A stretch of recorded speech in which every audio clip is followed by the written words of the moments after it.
Ya.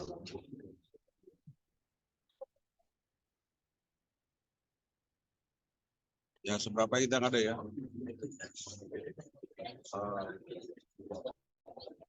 Cukup sulit sebenarnya kalau seseorang disuruh melakukan yang benar tanpa memiliki hubungan yang kuat dengan Tuhan dan sesamanya. Sehingga kalau misalnya disuruh, saya itu sering berpikir apakah pembicara yang atau pendeta yang ngomong orang suruh benar-benar gitu, atau berlaku hidup kudus atau berlaku hidup suci. Tapi orang ini tidak memiliki, maksudnya orang yang disuruh tidak memiliki hubungan. Pak, mesti dipahami, suci itu secara sederhana maksudnya melakukan kehendak Tuhan. Misalnya kehendak Tuhan itu kalau kita sama orang tua apa? Kalau kehendak Tuhan ke orang tua kita itu otoriter, kehendak Tuhan itu apa? Kehendak Tuhan itu lebih ke arah khusus, ke arah umum. Kalau umum kita mesti memiliki kasih, kita mesti memiliki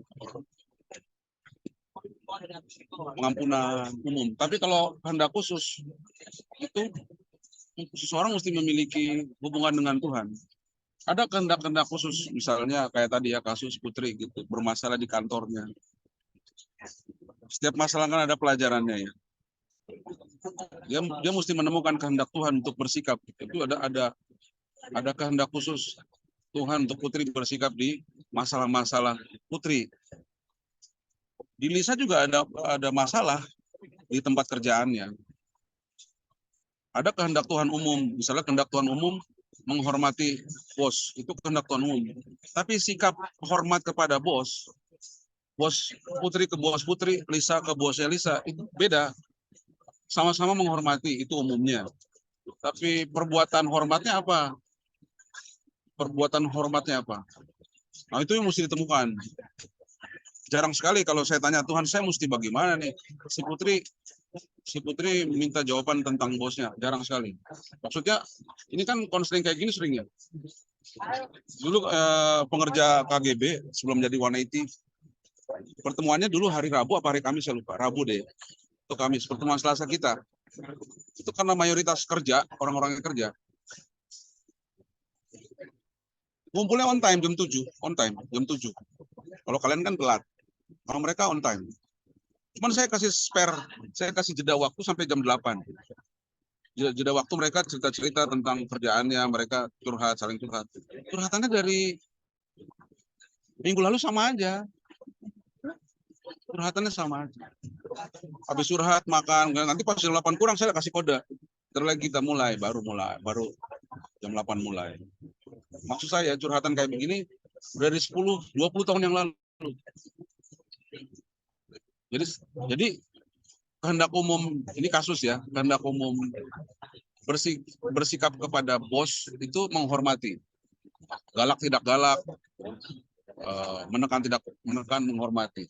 Tapi khususnya apa? Sikap hormat yang bagaimana? Nah, itu mesti ditemukan pribadi. Karena beberapa kali doang nggak pernah dikasih tahu, lu harus begini, harus begini. Jarang, ada tapi jarang. Dengan tujuan orang yang nanya, misalnya contohnya Putri, dia punya hubungan dengan Tuhan.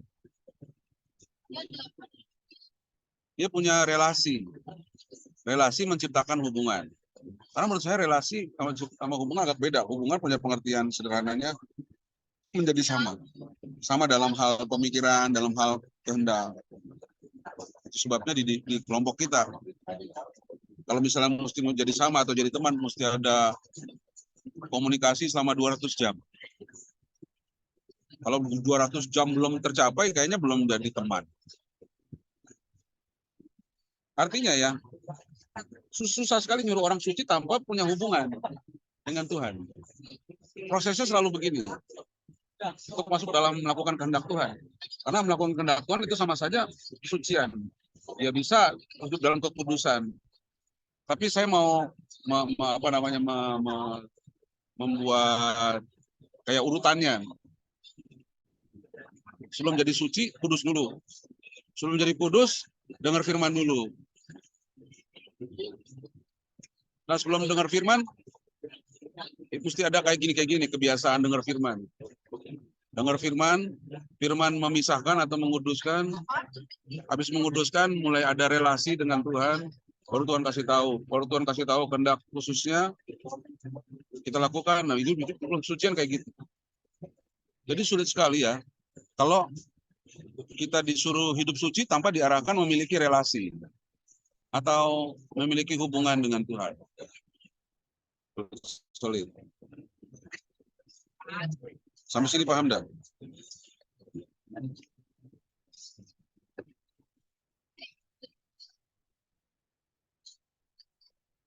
Kalau misalnya dibilang contoh Yesus dan murid-muridnya. Yesus dan murid-muridnya itu nggak belajar, mereka itu berdoa.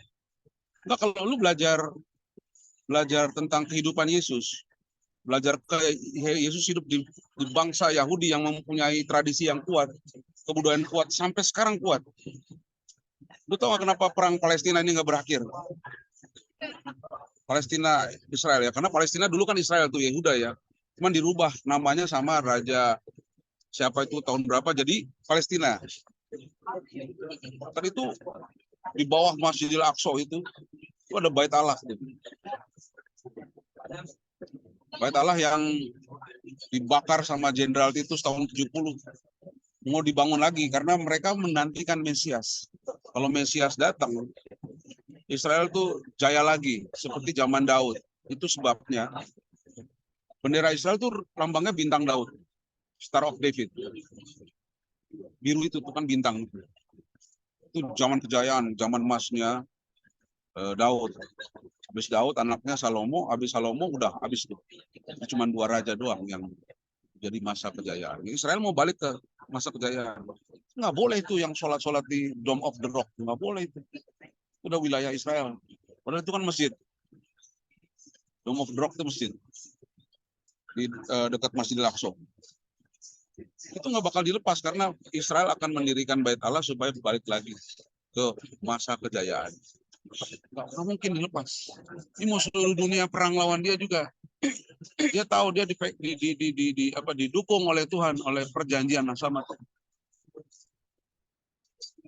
Dia nggak takut. Sampai sekarang ya, kalau anak umur 12 tahun, dia mesti jadi anak Taurat, bar mitzvah. Dia mesti belajar Taurat, belajar hukum. Ada hukum sipil, misi patim, ada hukum agama, hakim. Itu ada hampir 600-an, 613 kalau nggak salah, lupa. Pokoknya 600-an. Ada peraturan hari-hari, ada peraturan di gereja, istilahnya gitu. Itu dari umur 12 sampai umur 30. Setiap anak laki-laki wajib, sampai sekarang, wajib jadi anak Taurat. Coba ya. Nah, nggak di Google ya. Ada sih. Bar mitzvah. Nah, itu ada itu bar mitzvah. Nah, kayak gini nih. Kayak gini nih. Iya, kayak gini. Ini 12 tahun. Cowok ya. Cowok. Bar mitzvah. Itu Yahudi kan? Yahudi. Yahudi itu dari kata Yehuda. Kenapa dibilang bangsa Yahudi? Karena dari bangsa Yehuda itu lahirlah Mesias. Sebenarnya Yehuda itu kan anak Israel, anak Yakub. 12 anak Yakub salah satu Yehuda. Tapi perjanjian antara Tuhan sama Israel nanti dari keturunan Yehuda lahir Mesias. Ya sama aja sebenarnya Israel, Yahudi, Ibrani. Sama aja, cuman kalau Israel itu lebih ke arah sebutan politik. Sebutan politik. Umur 12, anak laki-laki mesti belajar hukum. Biasanya 6 tahun lah belajar atau berapa tahun. Nanti setelah umur berapa, dia mesti nyari guru, mesti nyari rabi. Nanti rabi akan seleksi. Ini gue terima apa enggak ya? Jadi kalau udah misalnya umur 20 nih, seorang anak laki-laki nggak punya guru, malu biasanya. Zaman Yesus ya. Zaman sekarang kan agak liberal ya. Karena pusat LGBT itu di Israel sekarang. Kantor pusat. Iya, di Tel Aviv. Ibu kota Israel yang dulu. Kan sekarang ibu kota Israel Yerusalem. Sejak zaman si siapa? Presiden Amerika yang mindahin. Yang Presiden Amerika yang kemarin. Bukan Joe Biden. Apa? Donald Trump, ya. Donald Trump itu yang mindahin dari Tel Aviv ke Yerusalem. Tapi perjanjian Israel mesti pindah ke Tel Aviv, ibu kota Israel, dari Tel Aviv pindah ke Yerusalem. Itu dari zaman sebelum Barack Obama. Jadi orang kaya di Amerika itu petinggi-petinggi Yahudi, orang-orang Yahudi. Udah, gua dukung lu dana dan masa, tapi lu dukung gua ya. Tel Aviv pindah ke Yerusalem, ibu kota pindah ke Yerusalem. Kontrak. 4 presiden Amerika, 4 apa 3? 4-4-nya melingkari janji. Setelah Donald Trump, baru Donald Trump pindahin. Ribut tapi itu. Yerusalem. Salem itu dari kata Salom, damai. Babel, Yerusalem. 12 tahun ke 20, 20 ke 30. 30 baru boleh ngajar. Terus seluruh orang Israel, orang Yahudi yang laki-laki, itu mesti punya guru. Kalau zaman sekarang guru ngaji. Guru. Ngapain manggil guru? Untuk belajar Taurat sama belajar hukum-hukumnya orang Israel. Jadi ada Taurat, ada pecahan Tauratnya. Pecahannya itu bisa namanya itu. Apa sih namanya itu? Jadi semua tafsir guru-guru Israel dicatat di situ. Yesus punya anak, anaknya begini dicatat. Mencuri itu artinya begini gitu. Nah, itu yang nanti didiskusiin, tafsir guru itu yang didiskusiin di hari Sabat. Jadi kalau hari Sabtu tuh meja panjang, laki sama laki diskusi, gue belajar hukum ini, oh enggak begitu gitu. Nah, saya adopsi itu untuk PA dalam Alkitab. Jadi ide saya, pemikiran saya, penalaran Alkitab itu dari situ, dari bar mitzvah ini. Kalau bilang murid-murid Yesus itu nggak belajar, ngaco. Tradisi Yahudi dari umur 1 sampai umur 30 belajar. Apalagi murid-murid Yesus belajar sama rabi yang namanya Yesus. Yesus itu rabi pengajar. Apa namanya? Jabatan pengajar yang mensahkan itu bait Allah, nggak boleh sembarangan. Itu makanya petinggi Nikodemus datang. Nikodemus itu kan Farisi, pengajar juga. Dia manggil Yesus rabi loh, Nikodemus. Guru. Jadi kalau bilang murid Yesus tidak belajar, dia belajar sama rabi di atas segala rabi nih. 3,5 tahun, udah jadi tuh sarjana teologi. Jadi dong, kalau sekarang 4 tahun ya, kan 3,5 tahun kan sama Yesus tuh di murid-muridnya. Pertanyaannya, kenapa budaya belajar? Kental sekali ya kan, orang Israel itu budaya belajarnya sampai tempat ibadahnya namanya sinagog. Sin itu dari kata sun, bersama. Gog itu dari kata agoge, belajar. Yang isinya setelah menyembah ya, kafot leka Adonai, kafot leka amin, baru belajar. Cuma mereka mesti pakai topinya. Nah, topinya nih. Ada ini topinya nih. Ini baca Taurat nih topinya nih. Ini kalau begini lagi belajar. Ada itunya nih. Belajar. Nanti kalau ada yang kalau muslim kan peci ya. Peci kecil. Iya, warna. Ini ada warna di atas. Itu dari apa suku mana? Kan 12 suku. Apa warna biasanya mewakili suku. Ini enggak apa namanya enggak sembarangan. Buat itu harus. Nah, di dalam belajar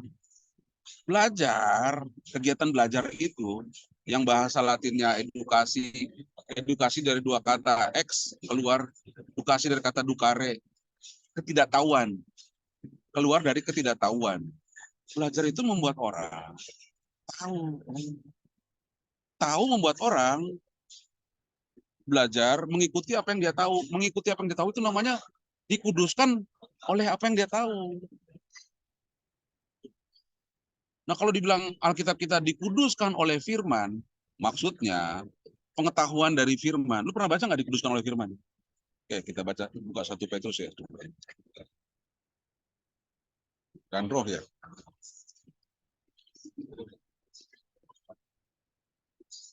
Dikudus.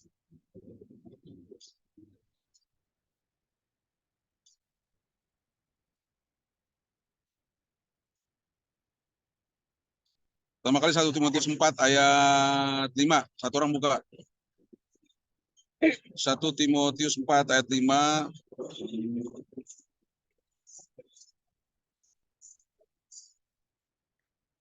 Satu Petrus 1 ayat 2. Baca. Tadi Timotius berapa? 4 ayat 5. Ya, tadi 1 Petrus berapa? 1 Petrus 1 ayat 2. Baca dulu Timotius, baca. 1 Timotius 4 ayat yang kelima. Sebab semua itu dikuduskan oleh firman Allah dan oleh doa. Ya, itu lagi ngomongin apa tuh? Di atasnya, konteksnya coba lihat. Tugas Timotius dalam menghadapi pengajar sesat. Ya, baca, coba baca. Dari awal, Kak. Ya. Tetapi roh dengan tegas mengatakan bahwa di waktu-waktu kemudian ada orang yang akan murtad, lalu mengikuti roh-roh penyesat dan ajaran setan-setan, oleh tipu daya pendusta-pendusta yang hati nuraninya memakai cap mereka. Mereka itu melarang orang kawin, melarang orang makan makanan yang diciptakan oleh Allah, supaya dengan pengucapan syukur dimakan oleh orang yang percaya dan yang telah mengenal kebenaran. Karena semua yang diciptakan Allah itu baik, dan suatu pun tidak ada yang haram jika terima dengan ucapan syukur, sebab semua itu dikuduskan oleh firman Allah dan oleh doa. Ini bicara tentang apa jadinya nih? Kalau menurut Pedro. Kalau lihat dari ayat-ayat di atasnya. Larang kawin, menggaungkan, larang orang makan makanan yang diciptakan Allah. Soal apa ini? Ini ada. Apa tuh? Ya nggak apa-apa, salah juga nggak apa-apa. Kasih pendapat aja. Apa ya? Karena semua yang diciptakan Allah itu baik. Tidak ada yang haram. Ini ngomongin apa? Berarti yang keempat yang tadi saya baca. Karena semua yang diciptakan Allah itu baik dan suatu pun tidak ada yang haram. Jika diterima. Oleh ucapan syukur. Ya ini bicara apa tuh? Kalau tidak ada yang haram, bicara apa? Haram, tidak haram. Peraturan, bisa peraturan. Terus bisa apa lagi tuh? Haram, tidak haram. Iya, ngomong. Apa?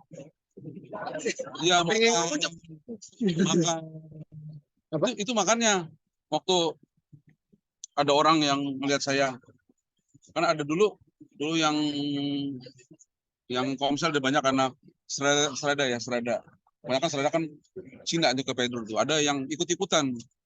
Ada namanya Rita. Rita itu masih nyembah dewa langit. Apa tuh dewa langit itu? Bukan. Jadi setiap pagi dia ke depan tuh mamanya. Kan ada vihara tuh di Kebun Baru. Ya. Ada. Nah, rumahnya dekat situ. Cuman anaknya ikutan Komsel. Ada beberapa yang masih, itu bukan budaya Hindu ya, budaya itu budaya. Gimana? Yang nyembah dewa langit. Ya. Budaya. Konghucu. Terus saya makan apa? Ini makanannya ada meja persembahannya. Saya makan buah dari meja persembahannya, iya. Makanannya, kalian mau? Apanya? Enggak ada lah itu mah. Aku dulu bilang iya, Kak. Siapa? Aku Emang dia makan? makan di kuburan orang sini itu. Terus dia makan? Iya. Saya sering loh. Pengaruh mindset. Apel mah apa? Gini, iya. Iya. Coba begini ya. Kalau setan tahu betapa enaknya makanan, dia kan nggak nyari ke kuburan, dia nyari ke restoran lah, Chinese food, dia lari ke situ dong. Ngapain dia lari ke kuburan? Kan kuburan nggak dikasih. Ya setan malah ada sopan santun sih. Namanya setan, kalau dia mau makan, kalau di situ enak, kenapa dia nyari ke kuburan? Maksudnya ya. Nah, tapi waktu itu ada anak Komsel yang belum sepaham karena dia anak gereja lah. Kak, itu kan nggak boleh, Kak. Nah, patokan saya ini. Semuanya itu dikuduskan oleh firman Allah dan oleh doa. Jadi kalau kita berdoa, itu udah dipisahkan untuk kita. Nggak.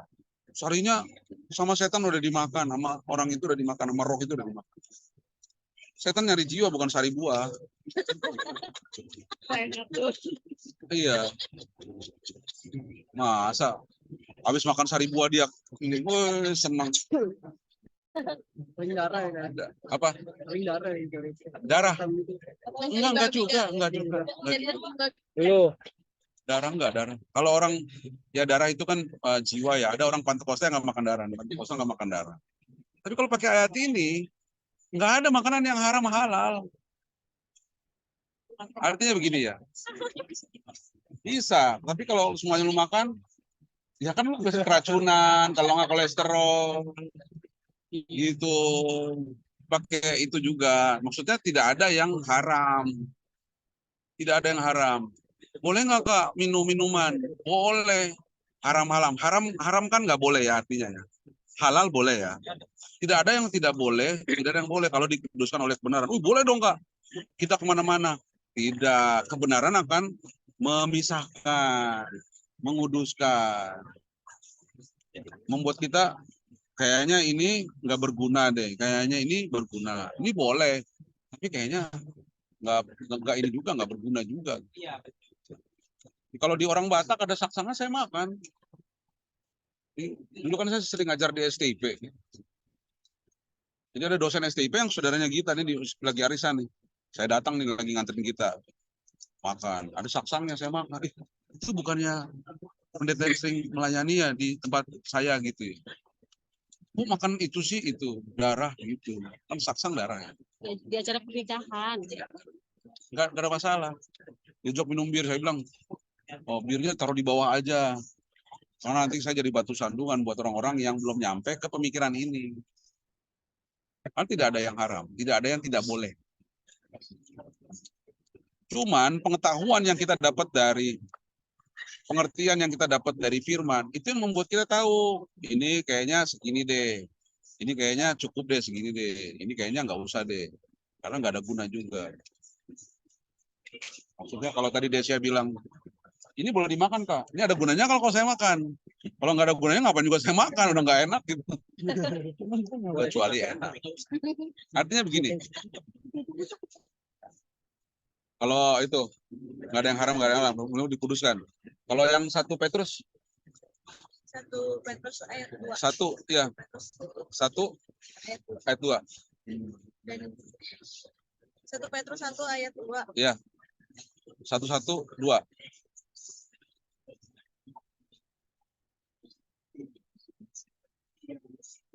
Yaitu orang-orang yang dipilih sesuai dengan rencana Allah Bapa kita dan yang dikuduskan oleh Roh supaya taat kepada Yesus Kristus dan menerima percikan darahnya. Nah ini sini kalimatnya agak jelas nih. Kiranya kasih karunia dan damai sejahtera makin berlimpah atas kamu. Setelah dikuduskan baru bisa nurut, baru bisa masuk dalam kehidupan kesucian, baru masuk dalam kesucian. Gini, ini pikiran praktisnya ya.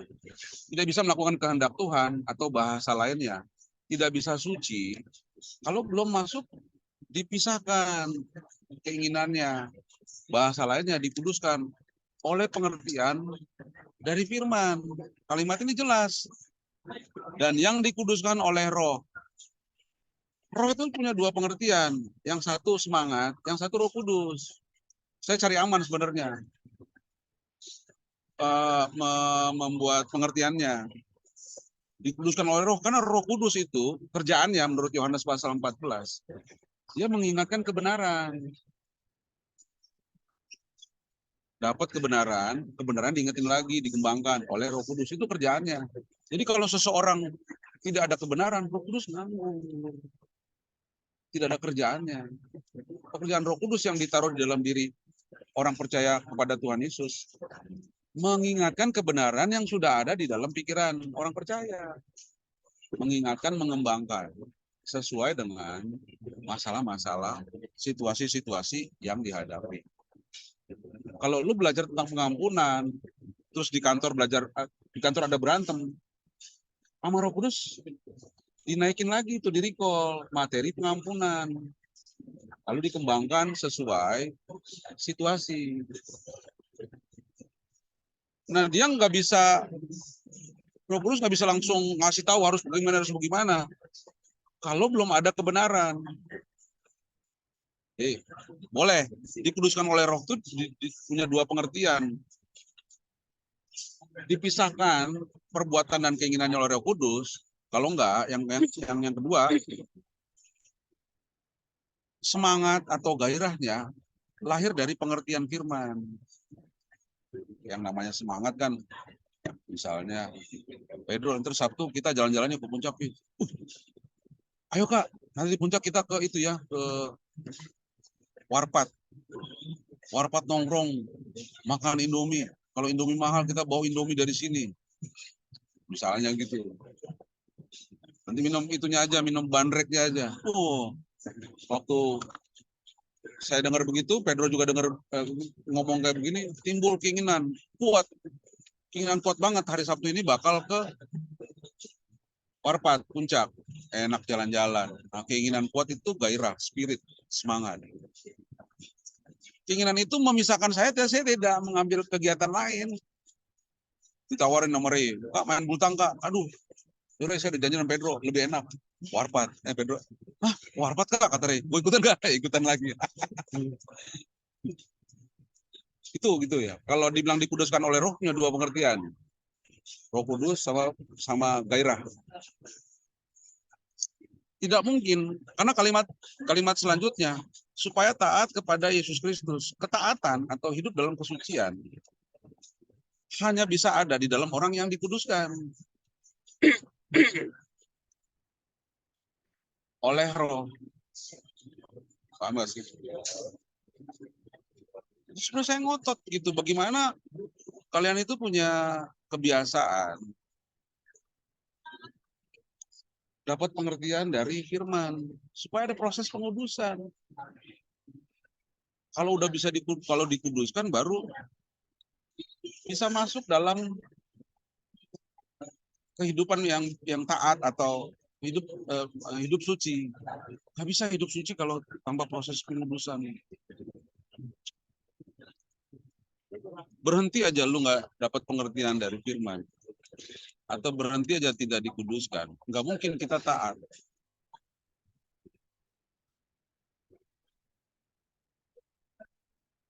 Ini kan saya tadi ketemu udah beberapa seminggu ini ya sama si Ricky ini. Dulu mah kalau saya ngomong nggak terlalu didengerin, karena dia juga punya gairah, dia punya kepengen. Sekarang setiap hari kalau ngobrol ya firman, Kak ini maksudnya apa Kak? Begini Ki, kalau waktu udah capek ngobrol, dia dengerin khotbahnya Pak Eras. Lu mau boro-boro denger khotbah Pak Eras, malah ceng-cengan malah.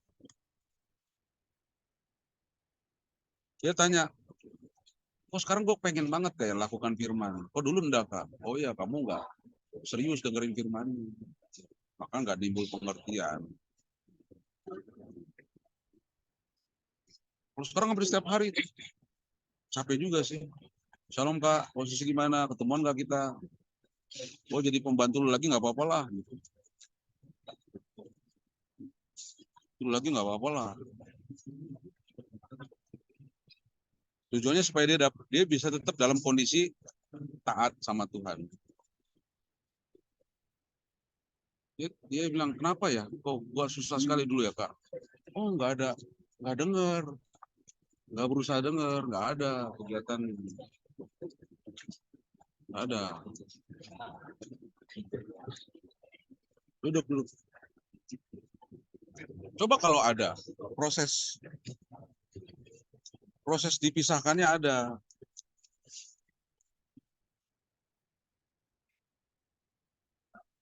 Kalau misalnya proses dipisahkan mulai ada, ini kan saya review ya minggu kemarin ya. Review. Kalau misalnya ada ya, ada. Kita bisa masuk dalam kehidupan yang taat, masuk dalam hidup yang taat atau hidup dalam kesucian. Menurut saya cukup sulit juga sih di umur teman-teman. Kalian mesti berjuang melawan tidak sama dengan dunia dalam hal keinginan, dalam hal tujuan. Itu susah, berjuang itu susah. Dampak dari memiliki proses pengudusan, ini yang saya suka.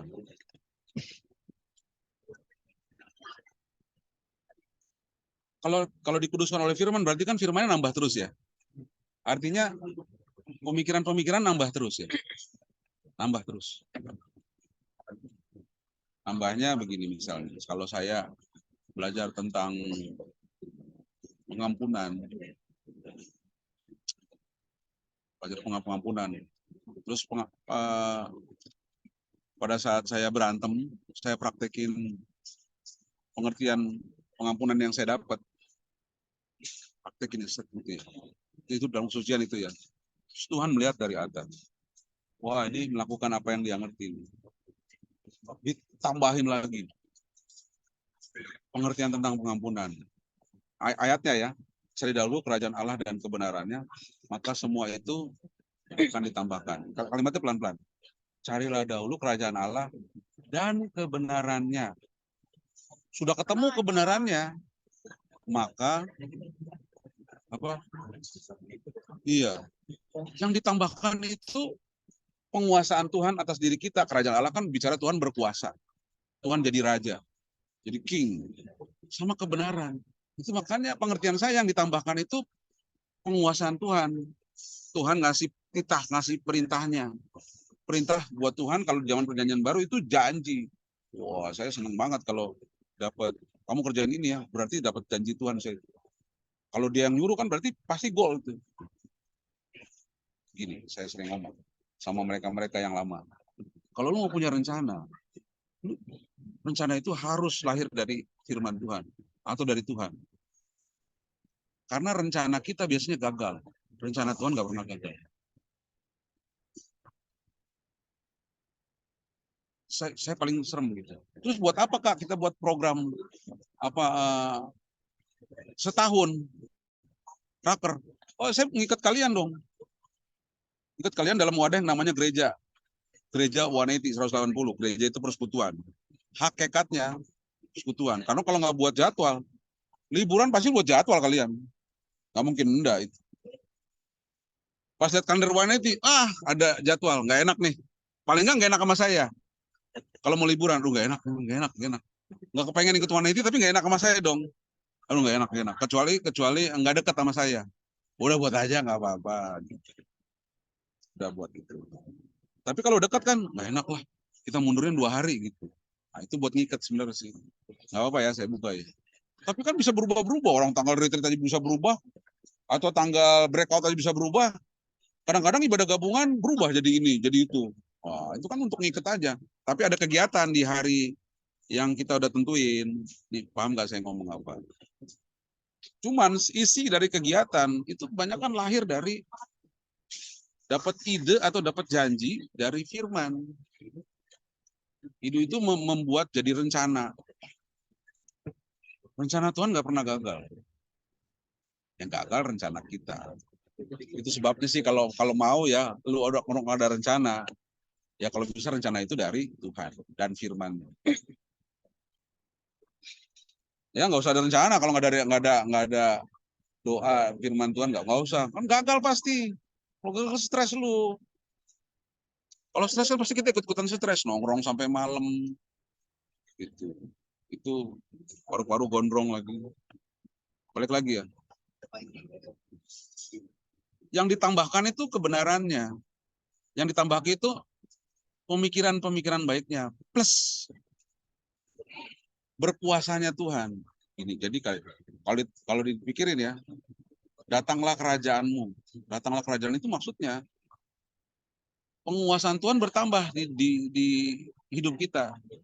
Hidup kita itu ada waktu, ada kerja, ada di hidup kita itu ada pertemanan, di hidup kita itu ada uang, di hidup kita ada pasangan. Apakah Tuhan berkuasa nggak di wilayah-wilayah itu? Wilayah uang. Lu ngerti nggak penggunaan uang? Kalau nggak ngerti, berarti Tuhan kurang berkuasa atau diberi kuasa untuk menguasai. Karena kita masih pakai uang sembarangan, kita nggak tahu cara pakai uang. Pada saat lu nyari Tuhan, dapat materi tentang uang. Oh, pakai uang itu begini untuk membangun hubungan. Pada saat mengikuti pengetahuan yang kita dapat dari firman, itu sama saja memberi Tuhan kuasa di wilayah uang. Terus di wilayah berantem. Kalau dulu berantem, kita berantem-berantem aja. Mulut juga nggak dijaga. Terus kita belajar tentang berantem.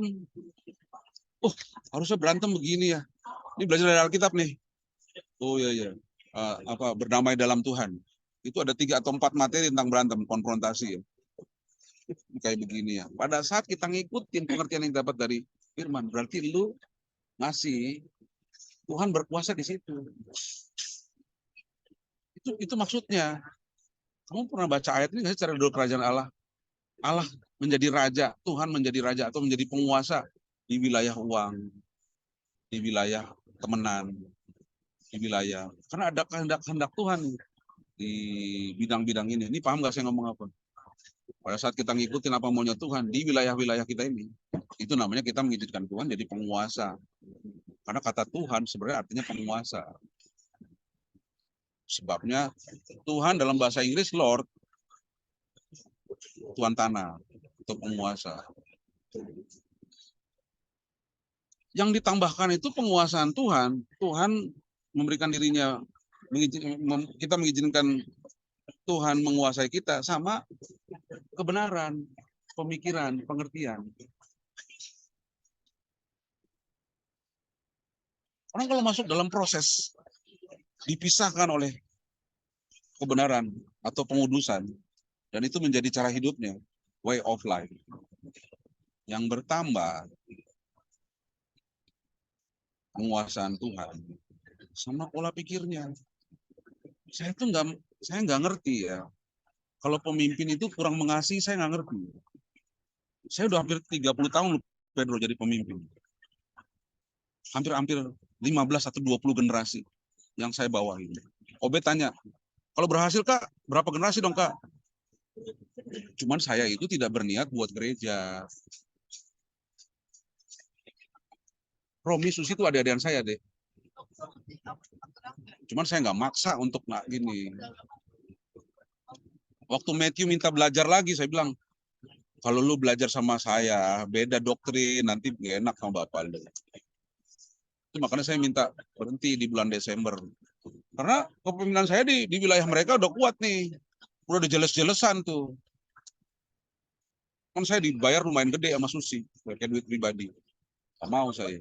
Maksudnya, kalau saya pakai pengaruh saya, udah buat gereja bisa dong. Bisa banget lah. Cuman Tuhan nggak ngasih rencananya untuk itu. Nggak buat lah. Terus kan biasanya kan ada gesekan, selek ya. Selek. Karena dekat pasti selek lah. Atau misalnya saya suruh apa, terus ada kesalahan. Saya suruh Putri, terus Putri ada salah. Harusnya ya, kalau Putri ada salah, saya mulai nggak percaya Putri dong. Benar nggak? Harusnya. Tapi ini yang saya pahami dan alami ya. Orang tuh kalau nambah mindset benernya, dia bisa mempercayakan dan percaya. Kurang negatifnya, tambah positifnya. Ya kalau misalnya orang bilang dia udah lama dalam gereja tapi masih negatif, saya bingung aja gitu. Si Pepi sampai bilang tuh, gue tuh bingung ya. Lu tuh udah dijahatin kok, tapi nggak ngerespon. Ini ada istri saya loh. Tentu kita pernah saling menjahati. Itu bingung tuh. Kok masih bisa sih? Apa namanya? Nggak curiga atau nggak bisa sih nerima atau bisa sih nggak ngejauhin? Karena ini udah bukan nusuk lagi, ini nabrak dari belakang. Kecepatan 120 km per jam, berat gitu. Lu pakai deh 15 komsel, kas 20 juta, itu habis dalam 3 hari. Nabrak nggak namanya? Yang dibangun hampir 4 tahun. 4 tahun. Jadi saya bukan pemain baru di kayak gini. Itu tahun berapa tania belum lahir, 20 juta, hampir 50 juta malah. Gede nggak? Hilang tuh ya. Hilang nih. Beberapa orang dekat diminta Kak duitnya Kak. Ya mereka perlu duit nggak apa-apa. Duit dari Tuhan. Kita cari lagi. Sampai yang ambil duit itu nggak enak datang. Nggak enak gitu. Kita buat acara aja lah. Kita habisin duitnya bareng-bareng aja lah. Kita buat acara di puncak. Minjem mobilnya Roy gitu. Masih kredit. Mobil rusak. Karena kapasitas 10 yang naik 20. Itu buruan. Masih bisa. Sini puncak. Rusak shockbreakernya, kanvas remnya, kotor. Itu masih carry 13 lah.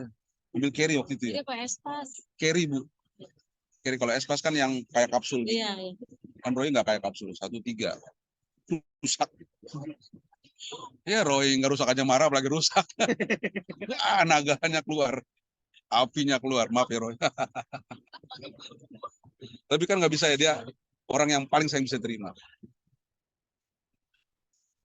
Bisa saya terima. Jadi dia berkali-kali ya, jangan usir gua. Saya bingung. Kalau misalnya gaya hidup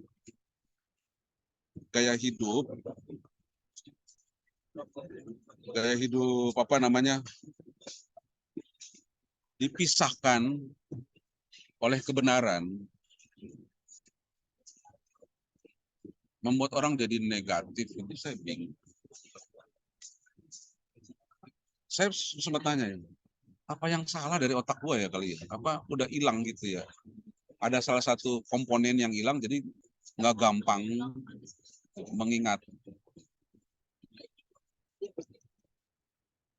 Dua orang tadi dekat loh sama saya, tapi jahat juga sama saya. Yang tadi kenalan tuh kalian. Itu kalau pacaran yang ceweknya itu dulu bukan pacaran nggak ya? Mereka nggak pacaran dulu ya.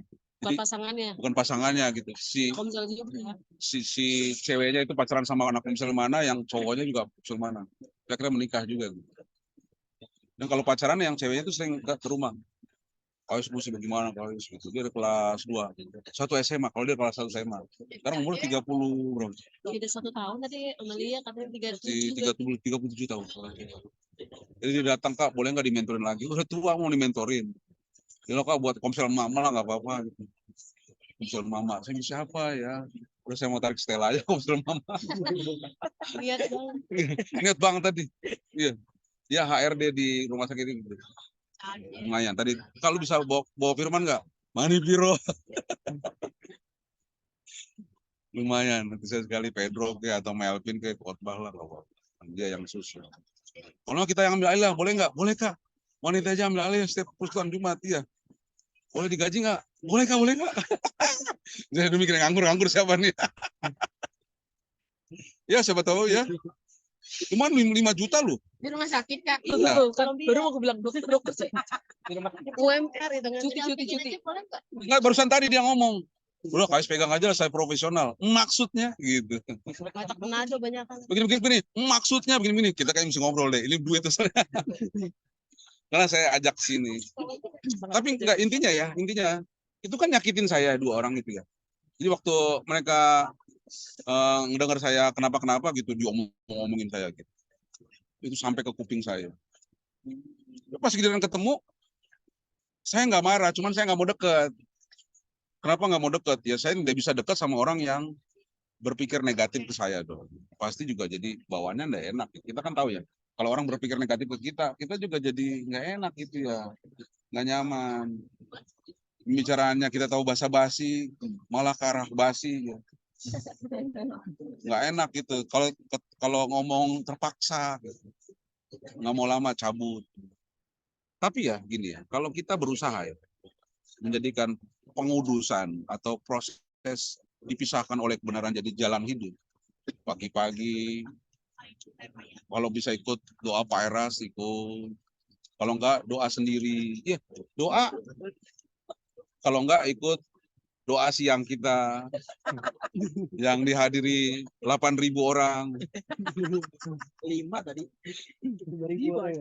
Tadi 13 tadi, 13. Kan gue join pakai 180. Itu gue yang pertama. Terus, kemarin tuh ya yang saya yang kebalik itu 2 jam si Rio bilang. Ini kayaknya nggak ada yang bawa firman, bawa firman. Ya udah. Minggu yang Iya. Dia lupa lihat. Ya karena saya kan lagi video call sama siapa sih itu? Video call sama Sasa ya. Iya, video call sama Sasa deh. Bukan video call, Zoom. Zoom. Jadi habis Music for Soul, Zoom. Terus saya pakai kamera depan, kamera ngadep sono. Iya, depan. Saya lupa balikin kaca. Itu mau cabut itu, mau check out. Bukan check out sih, mau ketemu orang lagi. Wah, jadinya salah. Ya udah, nggak apa-apa, 2 siang. Saya ikut 2 siang, saya pimpin 2 siang. Seharusnya kan itu ya, negatif ya. Tapi untungnya begini nih, kita selamat atau diselamatkan dari situasi gampang kesal gitu. Gampang menyimpan. Maksudnya kalau kita bayar harga ya, kemarin ada beberapa anak SMA kan, ada beberapa SMA saya datangin kemarin, gurunya minta ya. Capek. Keluar dari jam berapa Bu saya keluar? pagi Jam 6 pagi. Sampai di rumah jam malam. jam 1:30. Capek banget. Udah capek itu ya, terus curhatan itu kan sama capek ya. Dari ada sekitar 5 atau 6 orang yang curhat ke saya ya. Di tempat yang berbeda. Salah satu curhatnya, dia benci sama bapaknya sampai mau bunuh bapaknya. Udah siap pegang pisau, bapaknya lagi tidur mau ditusuk, ya, nggak jadi. Kenapa nggak jadi deh, saya tanya. Nggak tahu Kak, nggak jadi.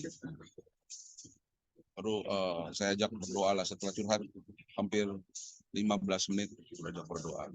Saya pikir kalau orang punya pemikiran-pemikiran benar, keinginannya pasti benar. Keinginan benar itu menyelamatkan dari perbuatan jahat. Ya kita pasti ada masalah yang membuat kita berpotensi berbuat jahat. Tapi kita bisa selamat kalau punya keinginan benar, mindset yang benar. Itu didapat kalau masuk dalam proses pengudusan. Kalau di umur saya gampang, di umur kalian mesti berjuang. Karena kadar testosteron turun, yang membuat manusia jadi emosi meledak-meledak itu testosteron. Di umur kalian berjuang, perjuangannya itu. Punya teman rohani, kalau lu cowok ya. Kalau lu cewek ya punya teman rohani untuk curhat ya. Kalau cowok untuk tukar pikiran, untuk sendiri bareng.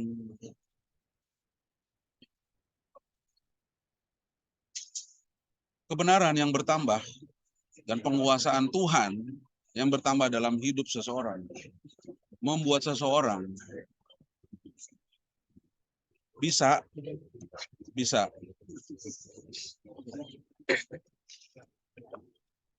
percaya dan mempercayai. Percaya dan mempercayai. Saya percaya dan mempercayai.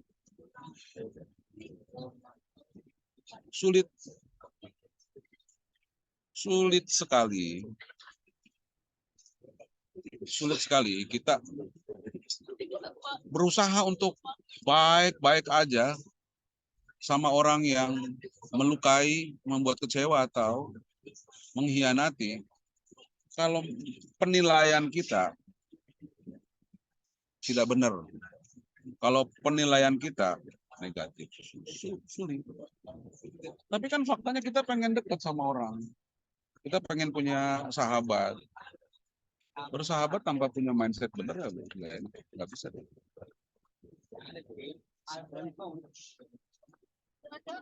Ada catatan yang ditulis dalam Yakobus ya. Yakobus. Dalam Yakobus itu ada kalimat ini. Kita buka dulu ya Yakobus. Terakhir ya.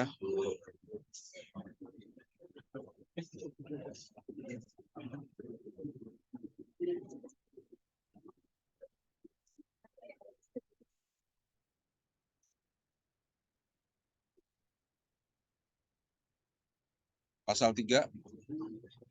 Yakobus pasal 3.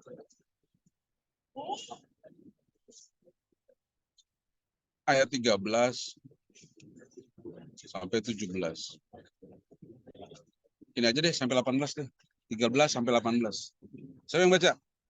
13 sampai 18. Yakobus 3. 3, 13, 18. Baca. Baca. Yakobus 3 ayat 17 sampai 18. Siapakah di antara kamu yang bijak dan berbudi? Baiklah dia dengan cara hidup yang baik menyatakan perbuatannya oleh hikmat yang lahir dari kelemah lembutan. Jika kamu menaruh perasaan iri hati dan kamu mementingkan diri sendiri, janganlah kamu memegahkan diri dan janganlah berdosa melawan kebenaran. Itu bukanlah hikmat yang datang dari atas, tetapi dari dunia, dari nafsu manusia, dari setan-setan. Sebab di mana ada iri hati dan mementingkan diri sendiri, di situ ada kekacauan dan segala macam perbuatan jahat. Tetapi hikmat yang dari atas adalah pertama-tama murni, selanjutnya pendamai, peramah, penurut, penuh belas kasihan, dan buah-buah yang baik. Tidak memihak dan tidak munafik. Dan buah yang terdiri dari kebenaran ditaburkan dalam damai untuk mereka yang mengadakan damai. Oke, dengan saya nggak bahas satu-satu. Cuman saya mau baca satu perikop supaya teman-teman dapat gambaran besar. Kalau hikmat atau pengetahuan atau pemikiran yang benar, itu ada hasilnya. Perbuatannya lahir dari lemah lembutan praus. Praus itu sejenis penguasaan diri ya, kuda liar yang dijinakan. Ada kuat, tapi kekuatannya itu ditunggangi oleh penunggangnya. Kuda ditunggangi, kekuatannya masih ada, cuman kekuatan dipakai sama penunggang. Praus, lemah lembutan. Perbuatan yang lahir dari hikmat lemah lembutan itu, nah di sini nih, dia pendamai, dia ramah, dia punya empati untuk merasakan. Dia apa namanya, ditaburkan dalam damai, mengadakan damai. Ngerti nggak sih?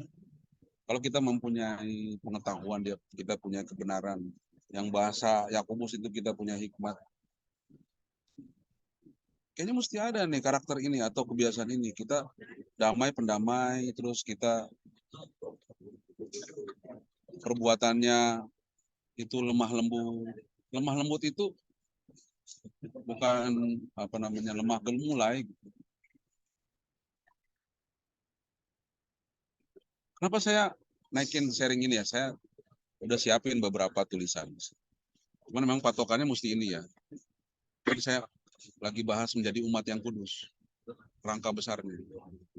Cuman salah satu yang paling susah bawa sharing bagaimana teologi itu bisa menjadi implikasi aplikasi atau bagaimana teologi itu diajarin punya fungsi hari-hari. Bebannya sama, bobotnya sama. Cuman kapasitas yang dengar, ikutin kapasitas kemampuan yang dengar. Jadi apa namanya enggak keluar dari target menjadi umat yang kudus. Kan kalau saya bilang gini, kalau saya ikutin semua kalimat ini, kalau ini kayaknya nggak ngerti anak-anak. Jadi tadi satu hari, dari pagi saya nggak keluar tadi. Keluar cuma sebentar, belajar lagi. Pas kita tidur, keluar sebentar belajar lagi. Supaya Riki, kalau jadi nggak ketemuan. Susah banget Kak. Ini ada 5 materi Ki ini.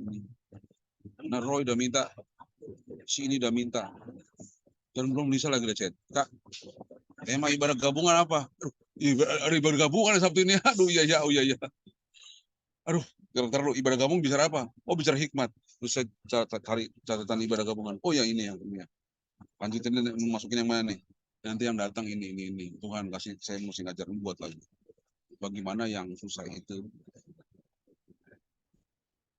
si Putri atau Matthew itu bisa nangkap gitu. Kalau kalian mah cepet nangkapnya. Tapi kalau bagaimana materi yang sama, yang IQ-nya nungslep juga nangkap. Gitu. Kalau yang pinter-pinter nangkap mah gampang. Tapi kayak yang IQ-nya tiarap nggak tinggi kan susah nangkep ya. Tapi kalau dia nangkep, wah saya berhasil. Ini yang on aja nangkep, apalagi yang pinter. Maksud saya susah, capek. Nah, jadi nggak terlalu sama. Manuel pernah ngikutin ya, dia kan nggak ada dulu KPK ya. Saya bilang Noel saya pakai buku ini, Noel juga beli bukunya. Pas dia ikutin, beda kok. Tapi bisa sama Kak. Kok bisa begitu ya Kak? Ini enggak ada kertasnya catatannya. Saya bilang ada tambahannya. Oh gitu Kak. Nah kerjaannya begitu. Ini capek, menguras tenaga dan pikiran. Saya pikir kan masa kekuatan saya itu kali 10-15 tahun lagi. Lewat dari itu kayaknya udah masuk angin. Walaupun minum jahe, ya dikasih dari Desi atau Lisa mungkin atau Clara, belum Putri yang itu, Rahel yang ngasih madu, Pedro yang ngejaga, gitu. Belum kalian. Tapi tetap aja kan fisik itu nggak bisa disangka.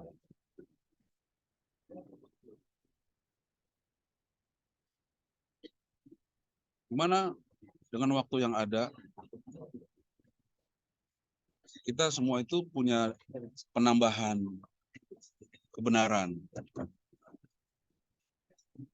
supaya nggak gampang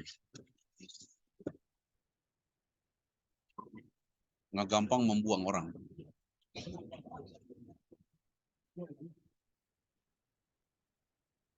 Nggak gampang ngeluarin orang dari circle. Nggak gampang jauhin orang. Walaupun kita disakiti, kita nggak boleh ngejauh. Nggak gampang.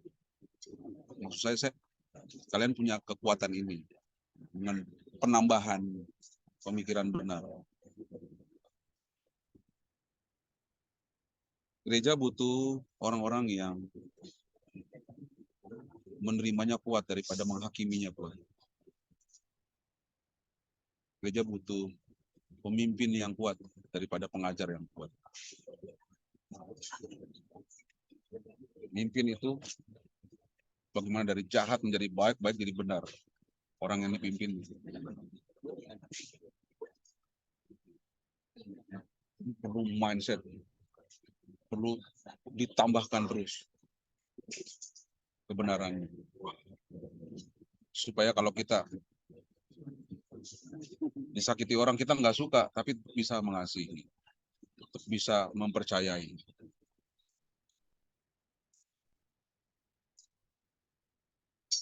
Ya tentu dalam tuntunan firman. Itu teman-teman bisa nangkep nggak nih saya ngomong apa dari tadi? Kita ulang ya, karena udah kode nih tutup. Kalau Tuhan ngasih dalam proses pengudusannya, tentu tujuannya supaya bukan saja Tuhan berkuasa dalam hidup kita, bukan saja Tuhan membuat kita jadi orang suci atau hidup dalam kesucian. Kita bertambah pemikiran benarnya sehingga kita bisa mempercayai dan memberikan kepercayaan kepada orang. Tentunya orang-orang yang dekat sama kita. Coba deh berjuang deh. Salah tidak salah, mood tidak mood, berdosa tidak berdosa. baik tidak baik keadaan. Juang bagaimana dapetin kebenaran. Masuk dalam proses pengudusan. Ya saya mau komunitas ini komunitas yang dikenal saling mengasihinya, bukan menghakimi. Bukan saja dikenal oleh dunia, tapi oleh Tuhan. Oh dia mengasihi, walaupun nggak suka. Memang bisa nggak suka mengasihi? Bisa deh. Masa sih? Faktanya saya, hanya istri saya. Itu orang-orang itu dulu yang memusuhi saya, jahatin saya, masuk lagi. Dulu saya pernah ngomong sama Pepi, dulu yang jahatin saya. Udah sifat aja yang jelek, jangan muka. Bukan, mukanya aja yang jelek, jangan sifat gitu. Gimana? Muka jelek, sifat jelek. Tolak Tuhan, lu tolak manusia gitu. Anjay lu. Gitu. Tapi cuma lu doang bisa nerima gocis gitu. Udahlah. Iya sih muka gua jelek sih katanya. Istri lu sadar nggak sih muka lu jelek? Ah, udah nggak usah dibahas katanya. Oke. Saya rasa cukup ya. Yang penting teman-teman nangkep ya. Tetap berjuang memiliki kebiasaan ngumpulin firman.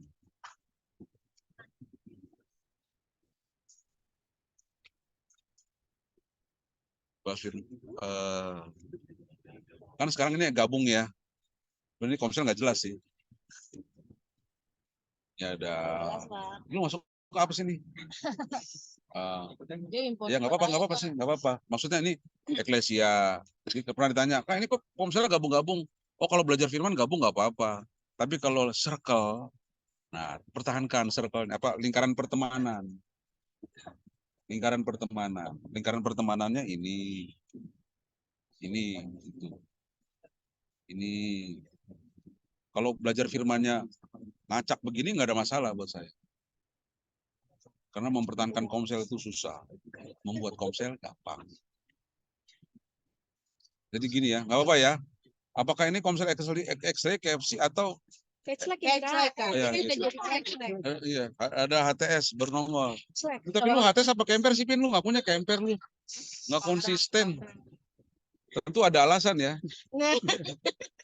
Cuman Melvin Tuhan dan saya yang tahu. Nadia ya. Emang lu ngasih tahu Clara? Nggak ngasih tahu. Ngasih tahu. Benar. mulai. Arahnya udah kebaca. Jadi gini nggak apa-apa ya. Maksudnya kalau misalnya dibuat kayak begini, tapi circle-nya misalnya setiap hari Lisa temenan Pedro sama Putri El gitu setiap hari temenannya. Setiap hari temenannya. Terus Desia, Rahel, Oce. Iya, tapi belajarnya gabung gini nggak apa-apa. Nanti kalau misalnya udah tambah banyak lagi, terus bisa pisah, ya pisah juga nggak apa-apa. Betul-betul. KFC, eklesia gitu. Ates, nggak apa-apa. Kak, saya eklesia udah setengah lingkaran. Om siapa? Om siapa lu? Kan, seperempat lingkarannya. Kok mau gojek yuk cepat sih? Kenapa? Jangan Jangan. selendangnya terpergi. Terbeset ya. Dulu. Lu kalau gini nggak apa-apa antreannya saya suruh. Lu serius. Lagi di sini sih, di tim tas. Iya. Bawa Oh yang Saya mau turun helikopter, guys. udah Pedro. Iya. Lepas aja maskernya deh, selendang nggak ada. Selendangnya nggak ada, masker aja. Udah. Ini HP-nya lupa. Hari Sabtu kita ada ibadah gabungan jam 2. Ya jam 2. Entar 5 menit. Jam 2. Jam 2 314 ya kalau bisa yang di bawahnya kita pengaruhin lah.